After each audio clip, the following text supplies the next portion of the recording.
사무엘하 구약성경 2장 12절부터 3장 1절까지 한번 보시겠습니다. 폈습니까? 교독하겠습니다. 네리 아들 아브넬과 사울의 아들 이스보셋의 신복들은 마하나임에서 나와 기브온에 이르고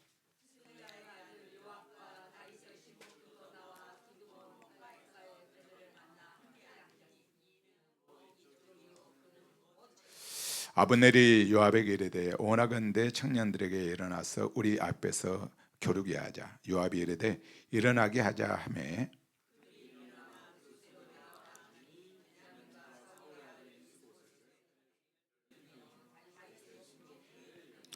각기 상대방의 머리를 잡고 칼로 상대방의 옆구리를 찌르며 일제히 쓰러진지라. 그러므로 그곳을 헬갓 핫소름이라가 일컬었으며 기브온에 있더라.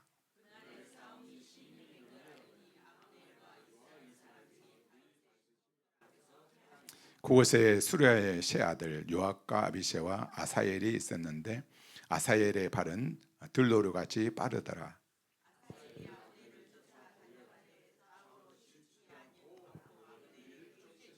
아브넬이 뒤를 돌아보며 이르되 아사엘아 너냐 대답하되 나로다.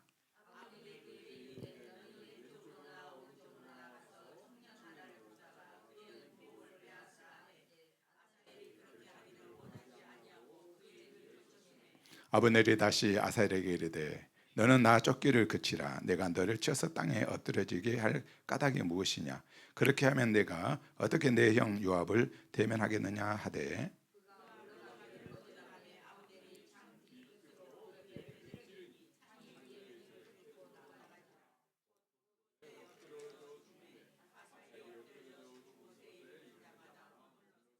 요압과 아비새가 아브넬의 뒤를 쫓아 기브온 거친 땅의 길가 기아 맞은 쪽 암마산에 이를 때에 해가 졌고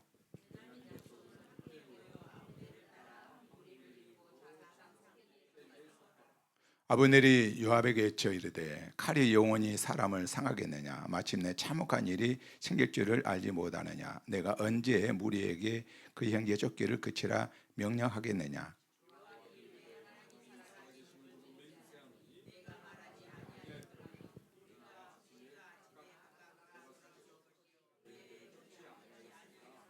요압이 나팔을 불매 온 무리가 머물러 서고 다시는 이스라엘을 쫓아가지 아니하고 다시는 싸우지도 아니하니라.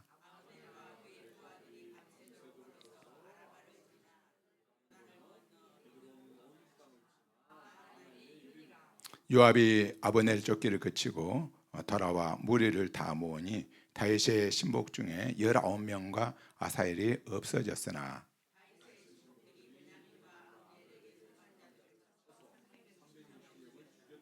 무리가 아사엘을 들어올려 베들레헴에 있는 그의 조상 묘에 장사하고 요압과 그의 부하들이 밤새도록 걸어서 헤브론에 이른 때에 날이 밝았더라. 3장 1절입니다. 시작.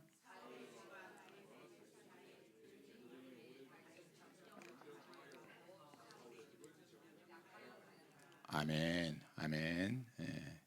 오늘은 이제 이 다윗의 집과 사울의 집, 나는 어디에 속해 있느냐가 우리 인생을 결정한다는 이 내용을 가지고 말씀을 나누기로 원합니다. 복습하겠는데요.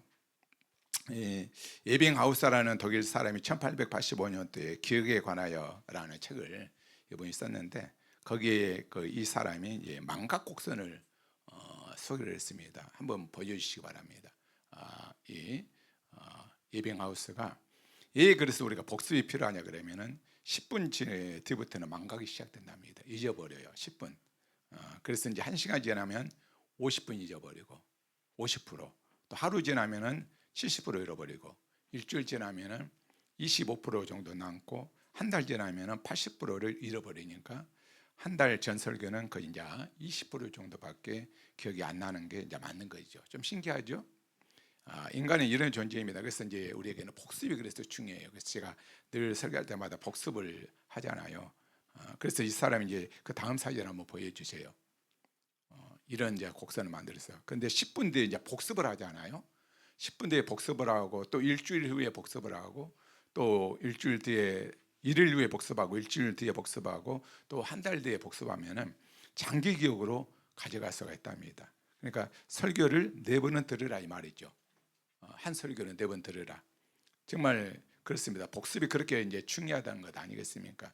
설교 노트를 이렇게 적고 집에 가서 한번 보시고 또 다음날 유튜브로 또 설교를 한번 더 들어보시고 또 여러분들 가정에서 혹시 예배를 통하여 이렇게 복습하는 게 매우 중요하고 실제로 그렇게 하다 보면은 우리에게 많은 도움이 됩니다. 저도 제 설교를 늘 하고 나서 또 한 번 듣고 자주 들어요. 그러면은 이 말씀이 이제 내 것이 되죠. 그래서 저도 이제 설교해놓고도 세월이 지나면 시간이 지나면 까먹을 때가 많이 있거든요. 자주 이렇게 이 복습을 반복하다 보니까 설교 내용뿐만 아니라 성경 말씀이 그대로 이제 보여지는 거예요. 그림으로 연상이 됩니다. 자주 이제 묵상하다 보면은 설교도 연구하고 또 자주 듣다 보니까 설교 내용의 그 성경 말씀이 그대로 이제 연상으로 기억이 이렇게 오래 남게 되는 것을 보게 됩니다. 이 앞주 설교가 여러분들 제목이 무엇이었습니까? 그렇죠. 뭐 50%가 아니라 100% 지금 기억이 안 납니다. 오늘도 우리가 선교사님 모임에 이 앞주에 우리가 같은 내용에 대해서 했는데 한 사람도 몰라요. 기억을 못 하더라고. 그래서 이제 복습이 필요한가, 복습이. 3회 1장에서는 다윗과 이제 사울과 요나단의 죽음을 애도했잖아요. 기억나십니까? 감정에 움직였잖아요. 그래서 슬픈 조가를 이렇게 만들고. 근데 2장에 보니까 이제 다윗이 움직이기 시작하죠. 그렇죠? 1장의 시간이 이제 우리에게는 좀 필요합니다. 그러나 우리 1장에만 계속 머물러 있으면 절대로 안 된다고 그랬죠. 감정은 소중하지만은 감정의 지배를 계속해서 받고 있으면 안 돼요. 사무엘 2장으로 우리가 옮겨가야 될 줄 믿습니다. 그런데 반가운 것은 뭐라겠습니까? 다윗이 움직이기 전에 뭐 했다고요? 기도했다는 것입니다. 그래도 아신 분들은 아시네요. 기억나죠? 기도했대요. 기도. 그랬어요. 블레셋 땅으로 들어갈 때 기도를 하지 않았거든요. 그래서 그 결과가 인생이 늘 꼬였는데 사무엘하 2장에서부터는 다윗이 움직이기 전에 하나님께 바로 기도하죠. 어디로 올라가리까 이렇게 기도합니다. 다윗이 유다 지파의 왕이 된 것보다도 더 위대한 걸 뭐라겠습니까? 그가 다시 기도하는 자가 바로 되었다는 것이 훨씬 더 중요한 그 부분이죠. 다윗의 기도를 통해서 우리가 무엇을 배웠죠? 기도가 무엇인가를 우리가 배웠습니다. 기도는 뭐라겠습니까? 여호와를 향하는 시간이고 또 기도는 여호와께 묻는 시간이고 또 친밀한 관계를 전제하는 하나님과 교제의 시간이고 또 일방통행이 아니라 내 이야기만 하고 끝난 것이 아니라 TR하고 듣는 시간이라고 말씀드렸고 또 구체적인 응답을 듣는 시간이 기도 시간이다. 이것이 경험되면 어땠나겠어요? 기도는 재밌는 시간이 된다 이렇게 말씀합니다. 우리가 왜 다윗처럼 응답 못 받는다고 그랬습니까? 우리에게 주님과 친밀함이 없기 때문이다 이렇게 제가 말씀을 드렸습니다. 하나님은 여러 가지로 말씀하신다고 말씀했죠. 기억납니까? 기록된 이 성경 말씀을 통해서 말씀하시고 또 주의 종의 선포된 말씀을 통해서 우리에게 말씀하시고 또 우리 속에 하나님이 성령의 감동을 주심으로 또 생각을 주심으로 또 때론 환경을 통해서 때론 주변 사람들의 그 입을 통해서 또 꿈과 환상을 통해서 이렇게 알리시는데 이 모든 것들을 우리가 이제 분별을 가져야 되죠. 이것이 말씀을 통해서 우리가 분별함으로 잘 듣자고 제가 말씀드렸습니다. 기억나십니까? 복습하니까 좀 기억나지요. 기도한 후에 중요한 것이 뭐라겠습니까? 순종입니다. 그리고 가장 좋은 것으로 인도하는 것을 믿는 하나님을 신뢰하는 것. 바로 순종과 신뢰가 매우 중요합니다. 하나님이 헤브론으로 가라 그랬는데 왜 헤브론으로 가야 되는지는 하나님이 성경에서 설명을 안 해주셨어요. 근데 제가 이제 찾아봤다고 그랬죠. 헤브론은 정말 넓고 좋은 땅이었다. 아멘. 우리 교회도 최선의 길을 하나님께서 인도해 주실 줄 믿습니다. 다윗은 평생에 몇 번 기름 부음을 받았다고 말씀드렸죠? 3번입니다. 우리 성도님들께도 상당히 실력이 좋네요. 사무엘 선지자에게 한 번 받았고 또 유다 지파에게 우리가 본문 지금 읽고 있는 유다 지파에게 한 번 받았고 이제 사무엘하 5장에 보니까 이제 온 이스라엘 전체에게 바로 한 번 또 기름을 받습니다. 이렇게 이제 하나씩 인정받는다는 사실을 우리는 알 수가 있습니다. 아브넬은 사울의 넷째 아들 그 이스보셋을 왕으로 옹립하죠. 이유가 뭐다겠습니까? 왜 이 사울의 그 군대 장관 아브넬은 사울의 넷째 아들 이스보셋을 왕으로 이렇게 세우죠? 세상 사람들이 그렇게 하니까, 세상 방식대로 기도하지 않고 바로 남들이 하니까 따라하는 인생이었습니다. 우리가 그렇게 되지 않기를 원한다고 제가 말씀드렸습니다. 자, 오늘 이제 본문 사무엘하 2장 13절부터 사무엘하 3장 1절 말씀을 좀 보시겠는데, 여러분 방금 우리가 읽어 보셔서 알겠지만은 썩 재미있거나 유쾌하거나 뭔가 교훈을 얻을 만한 내용이 사실 별로 없어요. 읽어보니까 그러죠. 전쟁의 양상 자체가 참 매우 우스꽝스럽지 않습니까? 12명씩 나와서 머리를 잡고 서로 옆구리를 찌르니 죽은 이야기 나와요. 그렇죠? 또 아사헬이 아브넬을 쫓아가다가 죽은 이야기, 이 이야기 방금 여러분 읽었죠? 내용 우리는 그냥 읽은 것 같지만은 그런 내용이에요. 도대체 이 본문을 우리가 어떻게 읽어야 되고 이 본문을 기록하게 하신 하나님의 뜻은 무엇일까? 이제 저는 이제 강의 설교를 하다 보니까 이 부분도 이제 건너갈 수가 없는 것이고, 그래서 이 본문을 어떻게 우리가 읽어야 되지? 또 이 본문을 기록해 하신 하나님의 뜻은 무엇일까? 이런 것들을 이제 묵상하다 보니까 저도 이제 쉽지 않아서 이제 설교를 이제 하기 위해서 여러 자료를 찾아봤는데, 보통 이렇게 이제 접근이 많이 되어 있더라고요. 제목이 동족 상잔의 비극. 그러니까 형제가 옆구리를 서로 찌르니 다 죽었다. 헷갓 핫수림이라는 단어가 나오죠. 오늘 보니까 그 밑에 날카로운 바위들의 그 밭이다 이렇게 말을 합니다. 현재 우리나라도 이제 남한과 북한이 이렇게 늘 갈라졌기 때문에 그렇게 서로를 찌르고 있으니까 그러면 절대로 안 된다. 한반도가 바로 헬갓 핫수림이다. 이런 이제 내용으로 설교를 많이 하더라고요. 저는 굉장히 의미가 있는 해석이라고 생각합니다. 교회에서도 서로 찌르면 안 되고, 둘자 서로 찌르다 보면 죽기 때문에 충분히 그렇게 이제 은혜를 받을 수 있다고 생각을 합니다. 또 이런 설교도 있었습니다. 싸운 이들은 죄가 없고 이들에게 싸울 것을 명령한 지도자들이 문제다. 바로 아브넬과 바로 요압이 바로 이 자들의 문제다. 자기들은 싸우지 않으면서 병사들만 이렇게 12명씩 나오라 하니까 죽잖아요, 서로. 그렇죠. 오늘날도 남한이든 북한이든 병사들은 죄가 없지 않느냐, 이런 내용으로 이제 설교를 하더라고요. 러시아와 우크라이나가 전쟁할 때 푸틴과 이 젤렌스키가 싸우는 게 아니잖아요. 그 밑에서 병사들이 싸우는 거예요. 지금 미국과 이란이 이렇게 싸울 때도 트럼프하고 뭡니까? 이제 이란 그 대통령 죽었잖아요. 그런데 애꿎은 젊은 청년들이 많이 희생되고 있는, 우리나라 또 군인들 파병 안 한다고 해갖고 막 이렇게 기분이 안 좋아서 이제 그런 부분이 많이 있잖아요. 지도자는 전쟁이 아니라 평안을 선언해야 된다. 이런 내용의 이제 설교가 이렇게 많이 있더라고요. 뭐 이런 식으로 이제 제가 설교도 제가 보게 됐습니다. 매우 은혜롭고 의미 있다고 생각을 했습니다. 근데 저는 오늘 이 본문을 묵상하면서 근데 이 두 가지 해석의 의미가 있다고 생각을 하기는 하는데, 저는 조금 다른 접근을 해보려고 합니다. 제가 보기에 이 전쟁은 단순한 동족 상잔의 비극으로 읽어서는 안 된 것 같습니다. 근본적으로 이 전쟁이 왜 일어났는지를 먼저 우리가 알아야 될 것 같아요.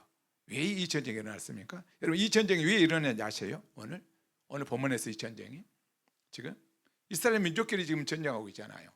같은, 그렇죠. 한 나라에 왕이 둘이 생겼기 때문에 지금 생긴 전쟁이에요. 한 나라에 지금 왕이 2명이 지금 생겼습니다. 그래서 전쟁이 벌어요. 맞아요? 그동안에 이스라엘이라는 이 나라는 왕이 몇 명이었습니까? 한 명이었잖아요. 사울왕이 통치했던 그런 나라였어요. 근데 사울이 이제 죽었잖아요. 이제 2명이 왕이 이제 등장하는 것입니다.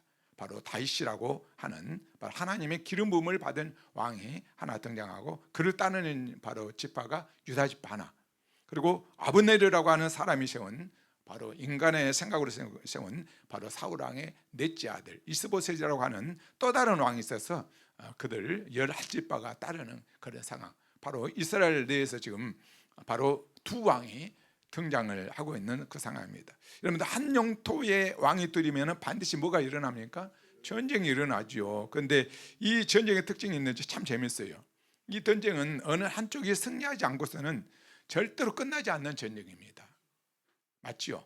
반드시 어떤 한쪽이 포기를 하든가 죽든가 해야 됩니다. 그래서 오늘 본문을 동족상잔의 이 비극으로 설명하면은 두 사람이 싸우면 안 된다라고 설교를 해야 되는데 그렇지 않거든요. 싸워요. 오늘 지금 다윗과 이 이스보셋은 서로 싸우면 안 되는 대상이 아니라 왕이 지금 둘이거든요. 둘이요. 그래서 싸워야 돼. 이 전쟁은 좀 달라요. 어느 한쪽이 승리하기 전까지는 절대로 끝나지 않는 그런 전쟁입니다. 자, 이렇게 볼 때 오늘 본문에서 이제 영적 의미를 많이 이제 찾을 수 있다라고 제가 이제 생각이 들더라고요. 이 전쟁은 쉽게 말하면 우리 안에서 벌어지는 전쟁입니다. 우리 안에서. 여러분, 우리가 예수를 믿기 전에 우리도 모르게 우리는 어둠의 나라에 속해 있었습니다. 여러분들 믿습니까? 에베소서 2장 한번 볼까요? 2장 2절 3절에 이렇게 되어 있더라고요. 한번 읽어볼까요? 시작. 그때 너희는 그 가운데서 행하여 이 세상 풍조를 따르고 공중의 권세 잡은 자를 따랐으니 곧 지금 불순종의 아들들 가운데 역사하는 영이라. 전에는 우리도 다 그 가운데서 우리 육체의 욕심을 따라 지내며 육체의 마음에 원하는 것을 하여 다른 이들과 같이 본질상 진노의 자녀였다. 이것이 이제 성경의 바로 진단이거든요. 이것이 바로 우리의 바로 실존입니다. 우리도 모르는 사이에 어둠의 바로 권세의 지배하에 있었습니다. 그렇죠? 불순종의 아들. 그리고 그 안에서 내가 왕노릇하고 삶을 살았습니다. 육체의 욕심을 따라 내 마음대로 삶을 살았죠. 그렇죠? 육체와 마음이 원하는 대로 이렇게 삶을 살아야 합니다. 이것이 바로 우리의 모습입니다. 나라의 그 왕은 바로 이 나였습니다. 하나님이 아니고 내가 왕이었습니다. 그런데 우리가 예수를 믿으면은 어떤 변화가 이제 생기게 됩니까? 정말 이제 진짜 왕이 이제 등장하잖아요. 진짜 왕. 누구 왕입니까? 예수님이라는 왕이 이제 내 안에 들어오게 됩니다. 내 안에 이제 두 나라가 생기게 되죠. 나라는 왕이 여전히 악노를 하고 싶은데 내가 이제 예수 믿고 거듭나서 예수라는 왕을 따르기 시작하는 것입니다. 여러분 아시겠습니까? 그래서 예수를 믿고 나면 여러분들 반드시 내 안에 무슨 전쟁이 일어납니까? 내면에 갈등이 전쟁이 일어나게 돼 있습니다. 이거 정상이에요. 이 전쟁은 불가피합니다. 반드시 일어나야 됩니다. 나라와 나라는 전쟁을 반드시 일으킵니다. 제가 이 부분을 바로 수없이 여러분들에게 설교를 했어요. 하나님 나라에 대해서 제가 설교 많이 했잖아요. 데살로니가 후서도 할 때 설교하고 많이 있었습니다. 하나님 나라가 내 안에 임하면 반드시 내적 갈등이 일어납니다. 반드시 통치권을 주장하는 두 나라가 내 안에서 싸우기 때문에 그런 것입니다. 맞죠? 한편으로는 예습성을 따라서 어둠의 세력을 쫓아서 내 마음대로 막 살고 싶은데 내 나라의 왕은 나라는 여전히 내가 왕으로 내가 살고 싶은데 내 속에 이제 내가 예수를 믿음으로 거듭나고 나서부터는 예수를 왕으로 이렇게 쫓고 싶은 마음도 내 안에 있는 거예요. 그래서 이제 내 안에서 뭐가 일어납니까? 막 갈등이 막 일어나는 갈등이요. 그래서 사도 바울이 로마서 7장에 정확하게 이 부분을 이야기하잖아요. 21절 22절 한번 볼까요? 그러므로 내가 한 법을 깨달았노니 곧 선을 행하기 원하는 나에게 악이 함께 있는 것이로다. 내 속사람은 하나님의 법을 즐거워하되. 이해가 되십니까? 그렇죠? 여러분 이 전쟁은 언제 끝난지 아십니까? 언제 끝날까요? 서로 절대로 여러분들 화목할 수 없어요. 내 나라와 하나님 나라는요 화목할 수 없습니다. 이 전쟁은 한쪽이 승리해야지 끝납니다. 한쪽이 승리해야지. 누가 승리해야 되겠습니까? 내가 승리하면 안 되겠죠. 여러분 이 싸움이 여러분들 계속 지기 때문에 힘든 거예요. 믿음 생활이. 여러분들 왜 막 내적인 갈등이 일어납니까? 이 싸움에서 여러분들 지금 하나님 앞에 항복해야 되는데 내 지금 나라가 지금 내가 주인 되고 싶어요. 이 갈등이 계속 있다 보니까 내가 지금 신앙에서 힘들고 어려운 거예요. 저는 이미 포기했거든요. 그러니까 편해요. 내가 이건 진리인지 알다 보니까 빨리 포기하면 포기할수록 좋은데 여전히 내가 하고 싶은 대로 살고 싶어. 두 나라가 지금 내 안에 싸운다니까요. 그러니까 여러분들 믿음 생활이 힘든 거예요. 답이 다 나와 있어요. 여러분들 누가 승리해야 됩니까? 내 나라가 무너지고 예수님의 나라가 승리를 해야 될 줄 믿습니다. 아멘. 여러분 신앙생활은 다른 것이 아니거든요. 이 전쟁이거든요. 하나님 나라와 내 나라와 싸움입니다. 갈수록 내 나라는 어떻게 됩니까? 축소가 돼야 돼요. 갈수록 축소되고 예수님의 나라가 나를 지배해야 됩니다. 통치해야 됩니다. 갈수록 내 나라는 없어지고 파쇄되고 무너지고 완전히 부서져야 돼요. 그런데 아직도 우리가 내 나라는 견고해. 그동안 내 안에 갈등이 심하죠. 그러니까 여러분들 믿음 생활이 성장이 안 돼요.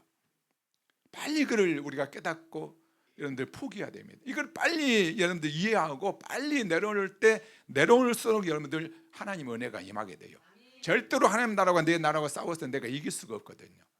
여러분들 더 싸우면 싸울수록 여러분들이 손해예요. 목사님은 이거 이미 이제 이해를 했기 때문에 여러분들에게 답을 알려주는 거예요. 지금 내 안에 여러분들 내적 갈등이 심하잖아요. 그래 그걸 안 해요.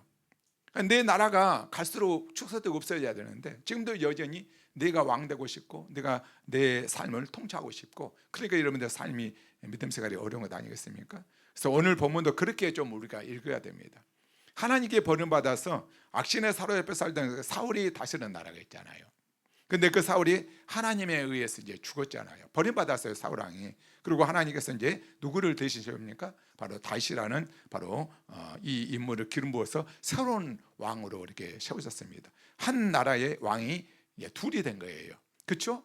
바로 둘이 됩니다. 하나님 뜻대로 다윗을 쫓는 무리가 있고 또 여전히 인간이 세우나 바로 이 이스보셋을 따르는 사람들이 있습니다. 요압 장군이 바로 넷째의 아들 이스보셋을 이렇게 왕을 세웠습니다. 어디가 승리를 합니까? 너무나 중요한 전쟁이고 하야할 수 없는 전쟁이고 어느 한쪽이 져야 이제 끝나는 전쟁인데, 그리고 이 전쟁은요 우리가 예수를 믿을 때 단지 내면에서만 벌어지는 전쟁이 절대로 아니에요. 사실은 온 우주적으로 벌어지는 사건이기도 합니다. 여러분 이 세상이 사실 거대한 싸움터잖아요. 우리가 지금 살고 있는 데가 얼마나 영적으로 이렇게 거대한 싸움터인지 우리는 알아야 됩니다. 우리도 모르게 우리가 지금 어디에 속해 있었다고요? 여러분들 어둠의 나라에 속해 있었다고요. 우리가 예수님 믿기 전에는 이거는 몰랐어요. 나도 모르게. 지금도 우리가 이 세상 사람들 지금 자기가 어디에 속해 있는지도 모르면서 지금 살고 있는 거예요. 사실 거대한 영적인 싸움터에서 우리가 지금 있고 있는데 우리도 모르게 우리가 어디에 속해 있었냐 그러면은 어둠 나라에 속해 있었다고요. 근데 우리가 예수를 믿을 때 우리는 소속이 바뀌게 된 줄 믿습니다. 그래서 우리도 영적인 싸움의 빛이 이제 들어가게 되는 거예요. 세상의 그 바로 거대한 영적 싸움터에 바로 하나님 나라가 우리 가운데 임하게 됨으로 말미암아서 우리가 이제 그 싸움터에 들어가게 됩니다. 어느 쪽에 속해 있어요? 우리는 세상의 어둠의 세력에 속해 있는 것이 아니라 우리는 예수님 편에 속해 있는 것입니다. 그렇죠? 에베소서 6장 10절 12절 한번 봅시다. 그래서 이제 우리가 하나님의 전신갑주를 입고 바로 싸워야 됩니다. 자, 끝으로 너희가 주 안에서와 그 힘의 능력으로 강건해지고 마귀의 관계를 능히 대적하게 해요. 하나님이 전신갑주를 입어야 되는 이유가 뭡니까? 하나님이 전신갑주를 입어야 되는 이유가 뭐예요? 우리가 예수를 믿음으로 이제 우리 소설이 바뀌어졌잖아요. 우리 하나님 갑주를 입어야 되는데 그 이유는 우리가 싸움을 하고 있기 때문에 그래요. 세상의 어둠의 권세와 싸움을 하고 있기 때문에. 그렇죠? 이 싸움은 뭐라고 합니까? 우리의 씨름은 혈과 육을 상대하는 것이 아니고 통치자들과 권세자들과 이 어둠의 세상 주관자들과 하늘은 악의 영들과 지금 싸우고 있는 거예요. 세상의 영들과, 세상을 지배하고 통치하는 그 영들과 싸워야 되는 것입니다. 여러분 스피리추얼 월페어라는 그 단어 있어요. 그렇죠? 눈에 보이지 않는 전쟁이다 말이에요. 언신 배틀, 눈에 보이지 않는 전쟁을 하고 있습니다. 그렇죠? 보이지 않는 전쟁을 우리가 지금 하고 있는 거예요. 영적인 싸움. 이해가 되십니까? 그러니까 힘들어요. 보이지 않는 영적. 우리 거대한 우리가 살고 있는 이 거대한 싸움터에 우리가 지금 싸우고 있다는 사실 여러분들 믿습니까? 예수님은 왕으로 믿는 하나님을 쫓는 사람, 이 나라에 속한 많은 사람들이 어둠의 곳에 있는 세력 사이에서 이 거대한 전쟁을 지금 하고 있다는 사실을 우리는 알아야 되는 겁니다.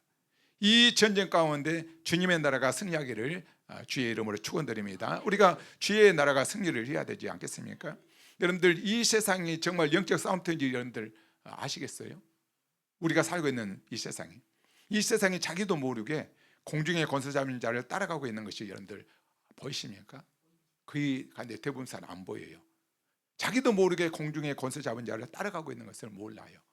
요즘 세상 사람 봐보세요. 얼마나 지금 이 공중의 권세 잡은 자를 따라가고 있는지 몰라요.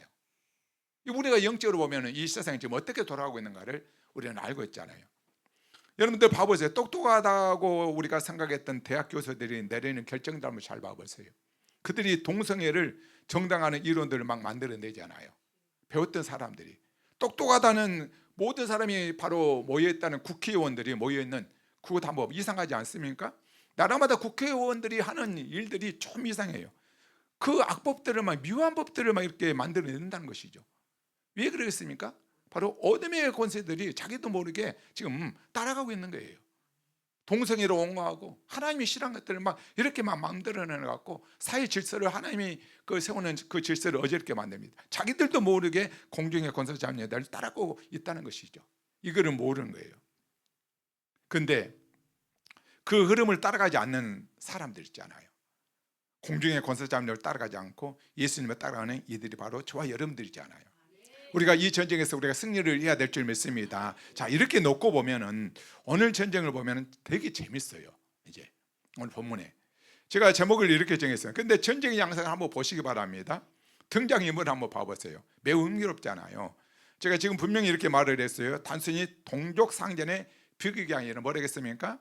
하나님의 뜻에 따라 세워진 다윗 왕을 따르는 무리들과 또 인간에 의해서 세워진 이스보셋을 따르는 무리들 간의 전쟁이다. 이 두 전쟁이에요. 그럼 이 전쟁은 당연히 누가 승리를 해야 되겠죠? 다윗이 승리해야 됩니다. 왜? 하나님 편이니까. 하나님 편이니까 다윗이 승리를 해야 되죠. 그런데 이 전쟁의 양상을 묘사하는 성경의 묘사가 뭐냐 하면 매우 우스꽝스럽잖아요. 제가 이 본문을 읽으면서 재밌더라고요. 너무 어리석은 전투예요. 봐보세요. 2장 16절 봐보세요. 이 말씀이 여러분들 이해가 됩니까? 2장 16절 한번 읽어볼까요? 시작. 각기 상대방의 머리를 잡고 칼로 상대방의 옆구리를 찌르며 일제히 쓰러지리라. 그러므로 그것을 헬갓 하솔멜을 껐으며 바로 칼로 상대방의 옆구리를 찌르며 일제히 쓰러졌대요. 한번 그림 한번 그려보세요. 세상에 이렇게 못없는 전투가 어디 있습니까? 12명 이렇게 딱 세워놔. 맞은편에 머리를 잡아 칼로 옆구리를 찢어 24명이 동시에 거기서 죽습니다. 그 그림이 그려지죠. 12명인데 12명씩 상대방을 붙잡고 서로 옆구리를 찔러 죽이는 이런 우스꽝스러운 전쟁이 세상에 어디가 있습니까? 그뿐만 아니라 성경 길게 묘사하는 이 아브넬 이야기가 나오고 또 아살 이야기를 읽으면서 여러분들 어떻습니까? 하나도 멋있지 않아요. 이 죽음의 이야기, 아브넬 이야기와 아살 이야기를 보면은 조금 더 정확하게 말하면은 하나님이 기름 부어 세운 다윗을 따르는 그 아살과 요압 장군이 있잖아요. 이스보셋을 따르는 아브넬. 그런데 이 다윗을 따르는 이 요압이나 바로 이스보셋을 따르는 이 요압이 이스보셋을 따르는 이 아브넬보다 조금이라도 더 매력적이거나 훌륭하지 않다는 이 느낌이 여러분 보입니까?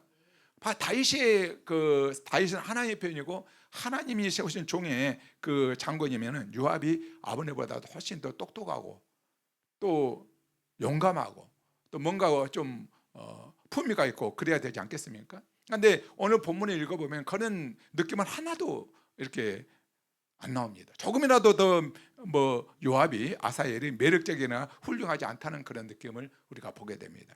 오늘 성경 읽으면서 그런 느낌 여러분 드셨습니까? 안 들었어요. 별로. 우리가 보통 읽은 이제 전쟁 이야기는 이렇게 묘사하잖아요. 여러분들 소설책 많이 읽죠. 여러분이 잘 아는 예를 들면은 삼국지 이야기 여러분들 삼국지 읽어보셨어요? 우리 학교 다닐 때 이 삼국지 정말 인기 좋았거든요.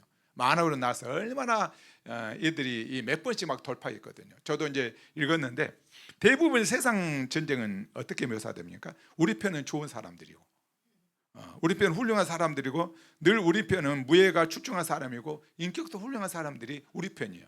근데 상대편에 속한 인물들은 다 이상한 놈들이에요. 그렇죠? 혹시 삼국지 읽어보셨어요? 철저히 이 삼국지 보면 누가 중심이죠? 유비가 이제 중심이잖아요. 그리고 유비 바로 인덕을 갖춘 덕장으로 그려집니다. 여러분들 잘 아시죠? 의형제를 맺은 그 유비하고 의형제를 맺은 사람은 누구죠? 간호. 단지 용맹한 사람, 인격을 갖춘 그런 장군이었죠. 맞죠? 제갈량은 어떻습니까? 정말로 이 세상 인물이 아닐 정도로 출중한 지략을 갖춘 그런 인물이었습니다. 그런데 상대방에 있는 조조는 어떻습니까? 조조는 어떻게 묘사하는데 매우 간신배기, 교활한 그런 인물로 이렇게 나오죠. 이것이 세상책이 묘사하는 전쟁의 이야기거든요.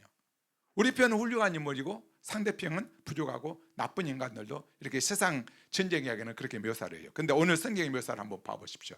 그렇지 않습니다. 분명히 정통성이 누구 집안에 있습니까? 다윗 집안에 있죠.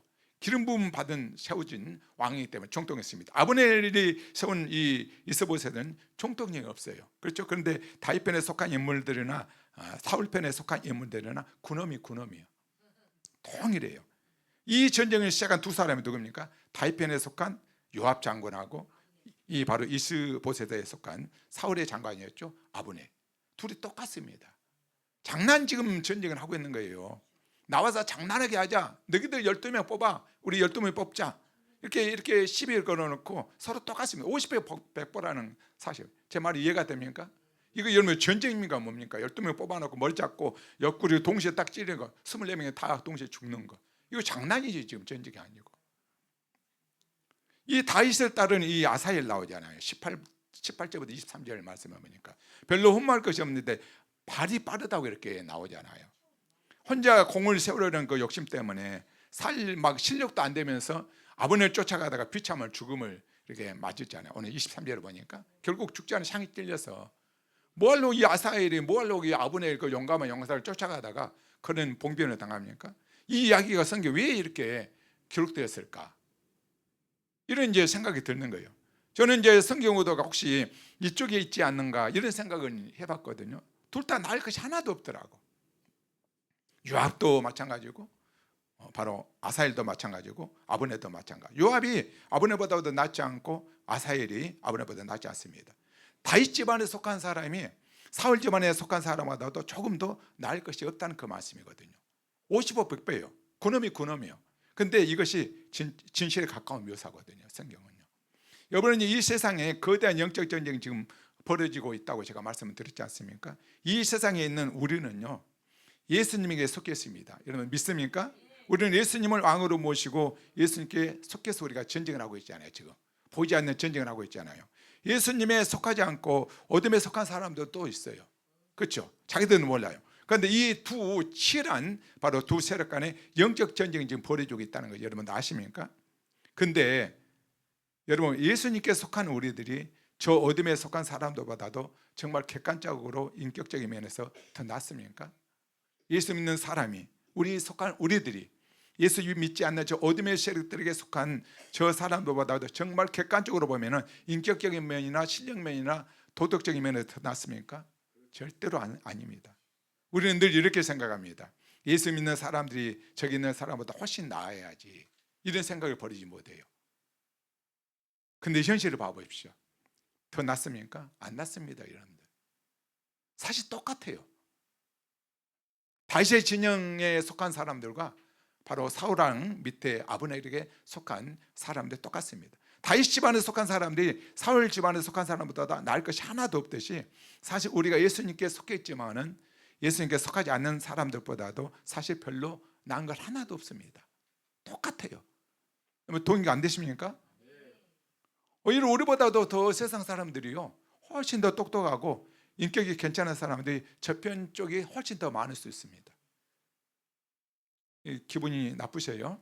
아멘도 하세요. 정말 그래요. 예수 믿지 않는 사람들이 훨씬 인격적으로 실력적으로 모든 면면이 더 좋은 사람들 훨씬 더 많습니다. 심지어 여러분들 초대교회는 이렇게 고백하고 있잖아요. 고린도전서 1장 26절 29절 우리가 너무나도 잘 아는 말씀 아니겠습니까? 한번 읽어봅시다. 시작. 형제들아 너희를 부르심을 보라. 육체를 따라 지혜로운 자가 많지 아니하고 능한 자가 많지 아니하고 문벌 좋은 자가 많지 아니하며 이것이 우리의 현실이요. 지혜로운 자도 없고 능한 자도 없고 문벌 좋은 자도 별로 없어요. 우리는 세상 보기에 뭐라고 합니까? 미련한 자들이래요. 오히려 세상에 지혜 있는 자들이 더 많다고 이렇게 말을 합니다. 그런데 미련한 것들 택하사 뭐예요? 지혜 있는 자들을 부끄럽게 하신답니다. 누가? 하나님이요. 우리는 또 뭐라고 합니까? 약한 자들이래요. 근데 약한 자를 택하사 하나님은 강한 자들을 부끄럽게 하십니다. 우리는 천한 자들입니다. 멸시받은 자들이라고 말하면 없는 자들이라 이렇게 말씀을 하죠. 왜 그렇습니까? 아무 육체에도 하나님 앞에서 자랑하지 못하게 하기 위해서 이렇게 말을 합니다. 여러분들 제 말 지금까지 잘 이해하고 계십니까? 그렇죠? 우리가 예수님 편에 속해 있지만은 우리가 저쪽에 있는 사람보다도 하나도 나을 것이 없는 사람들이에요. 세상 사람보다도. 마치 다윗 집안에 속한 사람들이 사울 집안에 속한 사람보다 인격적으로 실력적으로 하나도 나을 것이 없는 것과는 똑같아요. 자, 그런데 오늘 사무엘하 3장 1절을 한번 보시기 바랍니다. 자, 분명히 나을 것이 없는데 성경이 이렇게 묘사를 해요. 자, 1절 다시 한번 읽어볼까요? 시작. 사울의 집과 다윗의 집 사이에 전쟁이 오래매 다윗은 점점 강하여 가고 사울의 집은 점점 약하여 가니라. 지금 하나도 우리가 사울의 그 집안 사람들과 다윗의 집안 사람은 별 나을 것이 없는데, 놀라운 것은 다윗은 점점 강하여 가고 사울의 집은 점점 약하여 가니라. 그다음 우리는 이런 결론을 이제 내려야 됩니다. 어떤 결론일까요? 내가 어디에 속해 있느냐가 나의 운명을 결정합니다. 내가 어디에 속해 있느냐가, 여러분 우리 친구들 잘 들으세요. 내가 지금 어디에 속해 있느냐가 나의 운명을 결정합니다. 오늘 다윗 집안에 속한 사람들이 요압과 아사엘이 사울 집안에 속한 아버님보다 인격적으로나 실력적으로나 더 나은 사람은 아니었습니다. 그렇죠? 반대로 사울의 집안에 속한 아브넬이 요압이나 아사엘과 비교해서 무예나 실력이 절대로 떨어진 것이 아니었거든요. 더 용감했으면 더 용감했지. 그럼에도 불구하고 뭐 둘 다 55, 100번인데 그들의 운명은 완전히 갈라집니다. 완전히 갈라져요. 다윗 집안에 속한 사람은 잘난 것이 없지만은 다윗 집안에 속한 그 이유 하나로 점점점 강성해지고 승리합니다. 이거 여러분들 비밀이에요. 다윗 집안에 속한 이유 하나로 점점점 강경해지고 더 승리합니다. 다윗 집안의 사람들보다도 별로 못난 게 하나도 없는데, 사울 집안에 속한 사람들은요, 시간이 가면 갈수록 사울 집안에 속했다는 그 이유 하나만으로 점점점 더 약해져 가고 있다는 사실, 여러분 보입니까? 그들의 운명은 어둡습니다. 왜? 사울 집안에 속해 있으니까. 이게 성경의 답이에요, 여러분들. 여기서 우리가 무릎을 쳐야 돼요. 아, 그렇구나. 그래야죠. 여기서 지금 전혀 상황은 옳뚱한 거 없거든요. 55, 100배에 똑같아요. 근데 우리가 지금 어디에 속해 있느냐가 완전히 우리 운명을 지금 결정하고 있다는 사실을 우리는 알아야 돼요. 조금 못나도 다윗 집안에 속해서 다윗을 따라가면 그 사람은 성공합니다. 맞죠? 잘나서도 사울 집안에 속해서 사울 따라가면 망합니다. 망해요. 여러분 우리 소망인 것을 여기에 있는 거예요. 우리 소망, 예수 때문에 우리가 승리하게 되고 예수 때문에 우리가 늘 승리의 깃발을 우리가 꽂게 될 점이 있습니다. 그래서 오늘 본문은 매우 의미가 있는 것 아니겠습니까? 우리는 예수님께 다 속해 있잖아요. 예수님께 속한 우리가 세상에 속한 사람보다도 도덕적으로나 인격적으로 뭐 실력이 있어서 위에 있을 수 없어요. 절대로 부족한 점이 훨씬 더 많을 수가 있잖아요. 정말 세상 우리보다도 보면 착한 사람보다 훨씬 많고 실력 있는 사람 많이, 인격적으로 실력적으로 더 탁월한 사람 훨씬 많아요. 잘 pen 사람 얼마나 많이 있지 않습니까? 그런데 왜 우리가 복받은 자들입니까? 우리가 예수님께 속해 있기 때문에 여러분들 복받습니다. 아멘이시죠? 제 말이 이해가 된 것 같아요. 아멘 나오니까. 저는 말씀을 준비하다가 너무 이 말씀 은혜를 많이 받았어요. 우리가 잘나서가 아니었구나. 내가 잘나서가 아니었고 우리 한 사람 한 사람이 세상 사람보다는 뭐가 더 나은 점이 있어서가 아니었구나. 이걸 깨닫고 우리가 복받는 이유는 딱 한 가지구나. 내가 속한 분이 예수기 때문이구나. 답을 얻게 된 거예요. 내가 예수님께 속해 있었는데 내가 복받은 운명이 된 것뿐이지, 내가 잘나서 내가 툭출해서 내가 노력해서 내가 뭔가 더 뛰어나서 인격적으로 도덕적으로 더 나아서 이렇게 잘난 것은 아니었더라고요. 우리가 잘난 척하면 절대로 안 돼요. 우리 한 사람 한 사람은 대단한 존재가 절대로 아니에요. 여러분들 세상 사람보다 잘났다고 절대로 여러분들 생각하지 마시기 바랍니다. 예수님께 붙어있는 것이 잘난 것입니다. 아멘이십니까? 그래서 가지가 포도나무에 붙었을 때만이 열매를 맺는 거예요. 여러분들 예수께 속해 있다는 그 이유 하나만으로 우리는 복받은 사람임을 여러분들 믿으시기 바랍니다. 예수 이름이 능력이 있는 거예요. 우리는 예수밖에 없어요. 반석대에서 오늘 우리가 찬양했잖아요. 우리의 반석대 예수님, 그분을 붙들고 사는 거예요. 그분을. 여러분들 저 예수 믿지 않는 사람은 못나서가 아니잖아요. 정말 세상에 우리보다 훨씬 착한 사람이 많다니까. 잘난 사람 훨씬 많아요. 그런데 왜 그들이 불행합니까? 단지 어둠의 권세에 속해 있기 때문에 그런 거예요.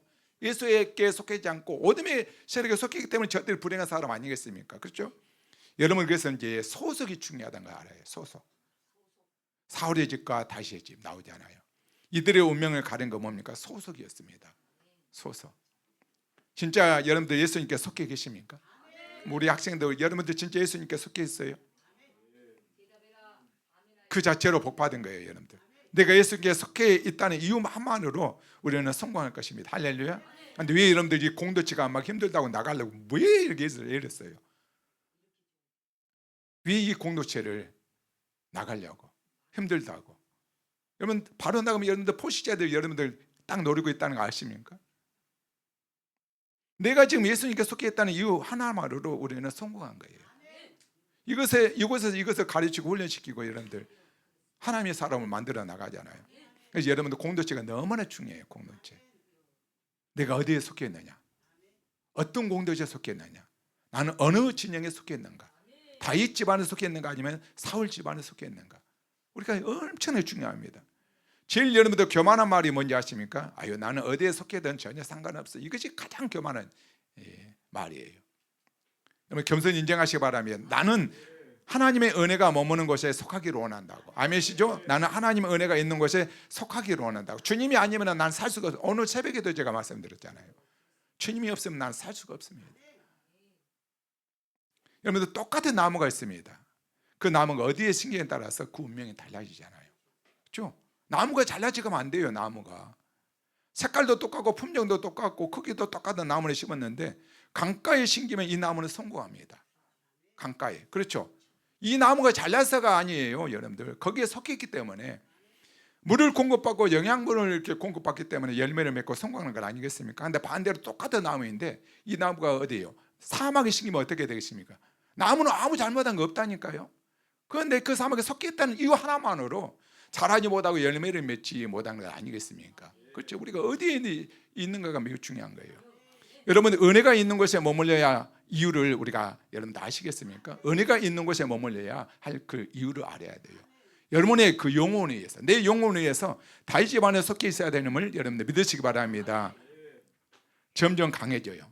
현재 다윗은 봐보세요. 사실 유다 지파 한 지파의 지지를 받고 있잖아요. 12지파에서 한 지파만 지지를 받고 있어요. 그런데 반대로 이스보셋은 무려 11지파의 지지를 받고 있어요. 그러면 우리가 숫자로 1대 11입니다. 세상적으로 보면 누가 지금 강합니까? 이스보셋 훨씬 강하지 않아요. 근데 11배나 강하지만 현재는 강하지만 점점 어느 순간 보니까 약해지고 합니다. 점점 약해져 갑니다. 현재 한 지파가 나를 지지합니다만 다윗 집안은 점점 강해집니다. 이거 하나님의 놀라운 역사죠. 여러분의 인생이 점점 강해지는 그런 은혜가 있기를 바랍니다. 여러분 인생이 점점 좀 잘 되기를 원하십니까? 그게 바로 다윗이 받는 은혜거든요. 다윗이 근데 그 은혜를 받는 이유가 무엇입니까? 다른 건 아니에요. 한 지파와 함께 했지만은 하나님이 그와 함께 하기 때문에, 하나님이 그와 함께 하기 때문에 한 지파가 함께 했지만은 하나님이 함께. 왜 사울 집안이 좀 약해집니까? 11지파가 같이 했지만은 하나님이 함께 안 했기 때문에 여러분들 점점 쇠퇴하게 됩니다.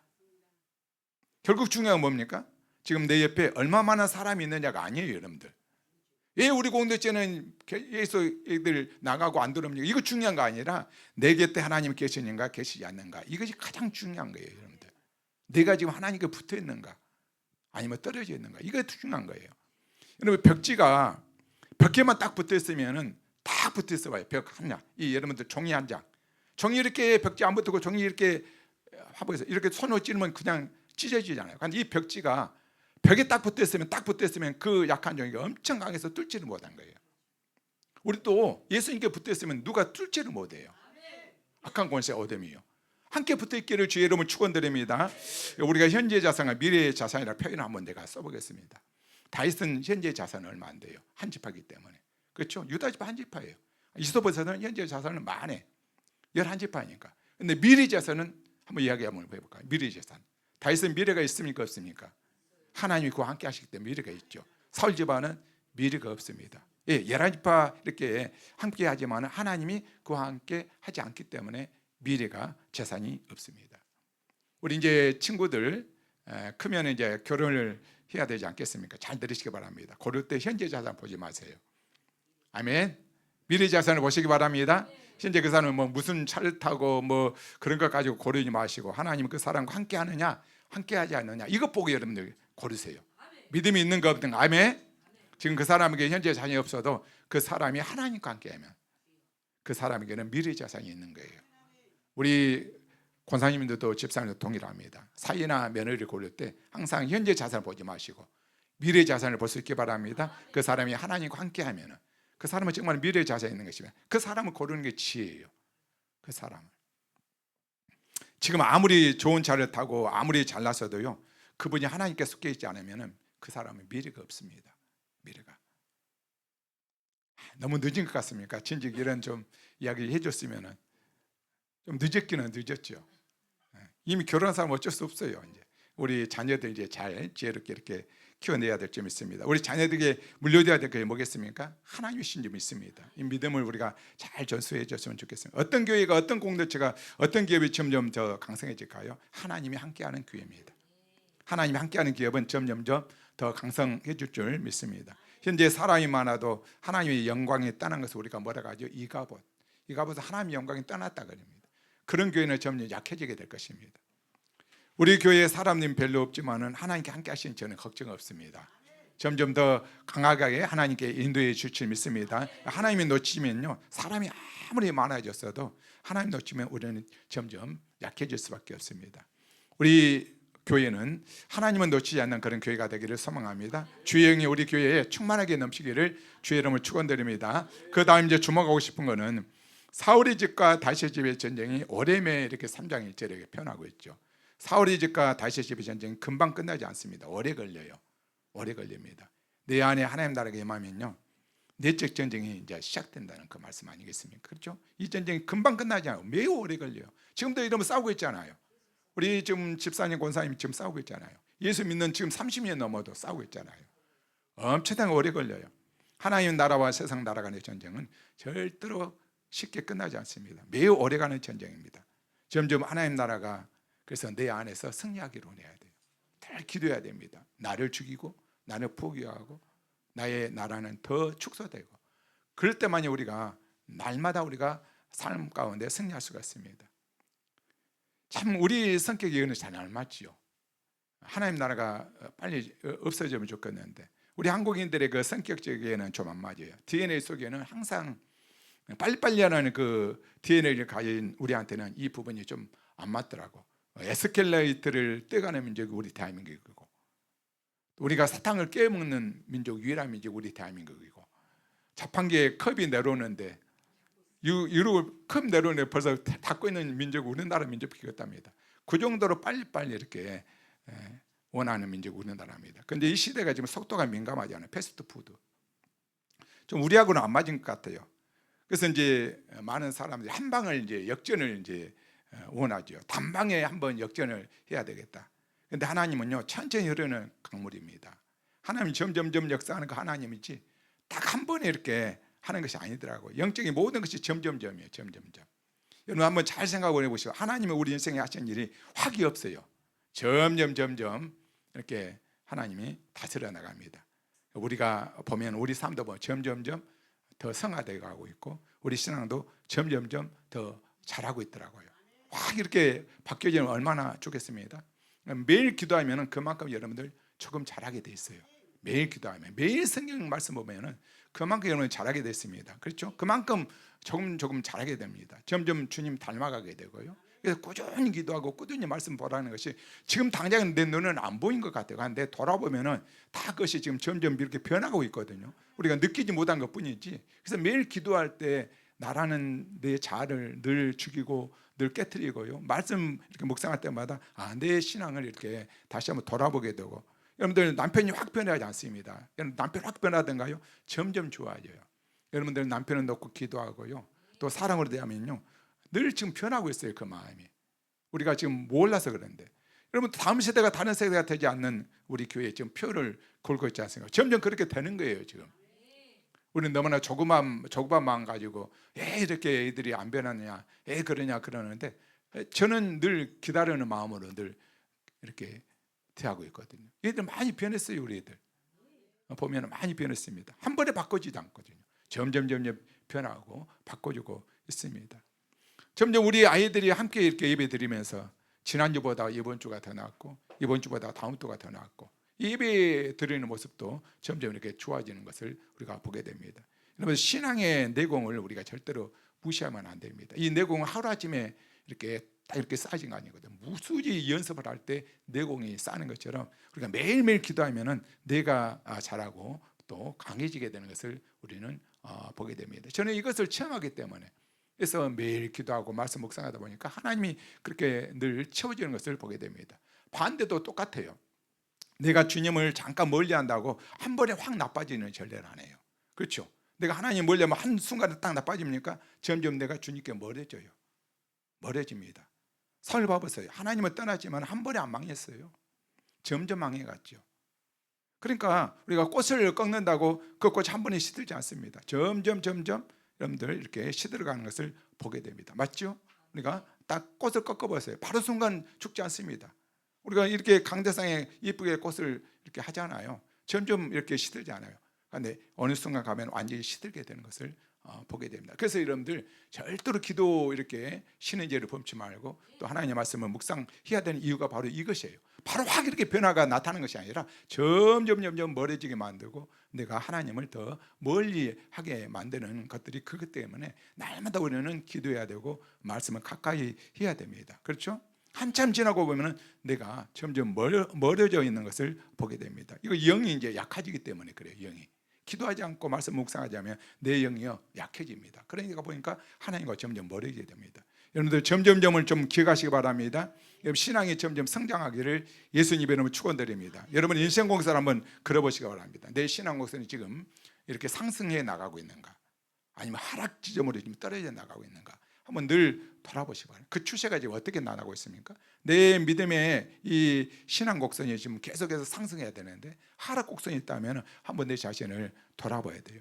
그래도 내가 5년 전에 비하면은 내가 한만교회 처음 이렇게 왔을 때랑 비교하면은 10년 전과 비교하면 훨씬 더 좋아졌다. 그리고 내가 예배 드리는 모습도 달라졌고, 옛날에는 예배 드릴 때 막 말씀 드릴 때 졸려갖고 졸려서 막 잠만 자고 그랬는데 요즘은 바로 이렇게 잠도 이렇게 안 오고, 지금 정말 예배를 사모하는 그런 모습으로 이렇게 우리가 예배를 드리고 있다면은 내가 지금 지금 상승 곡선을 지금 그리고 있는 것 아니겠습니까? 점점 좋아지는 그런 은혜가 우리 가운데 있기를 주의 이름으로 축원드립니다. 여러분들 아내를 보고 남편을 보고 당신의 신앙이 점점 좋아지네요. 좀 이런 고백을 좀 들었으면 좋겠습니다. 아멘이시죠? 누구에게?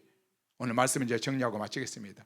오늘 본문에 등장하는 다윗 집안과 그 사울 집안의 전쟁을 한번 잘 여러분 보시기 바랍니다. 이 전쟁은 어느 한편이 승리해야지만이 끝나는 전쟁이에요.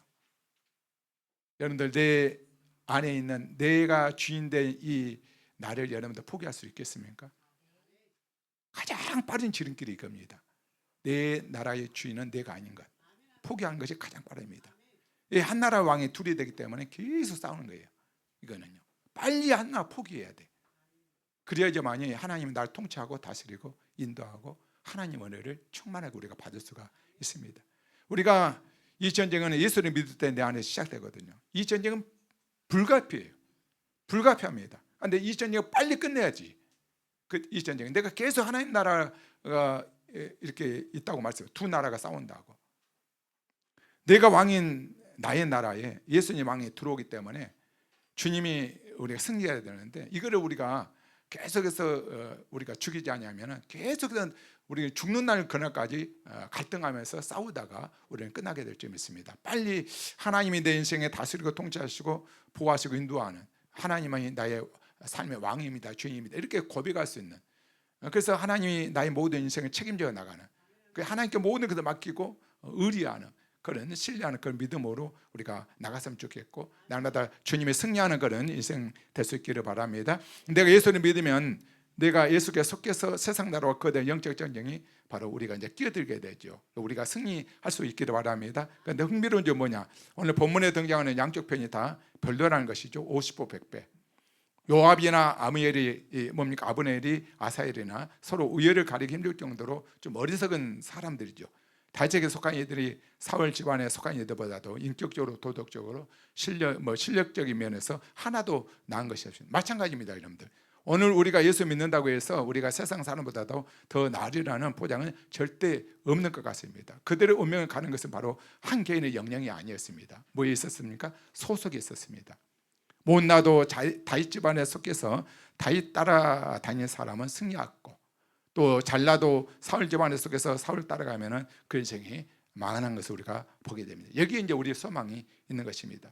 우리 한 사람 한 사람 다 못날 수도 있습니다. 그런데 우리가 예수님께 속해 있어서 우리가 잘나서가 아니라 예수님께 소속되었다는 그 이유 하나만으로 우리의 운명은 바뀔 줄로 믿습니다. 점점 강해지는 은혜를 구하기를 바랍니다. 그 은혜를 하나님이 주십니다. 점점 강해지게. 시간이 오래 걸려요. 또 한 번에 이거 되지 않고 우리 본성상 맞지 않지만은 점점 하나님께서 우리 인생을 바로 이렇게 성장하게 되는 그런 은혜를 여러분들 구할 수 있기를 주의 이름으로 축원드립니다.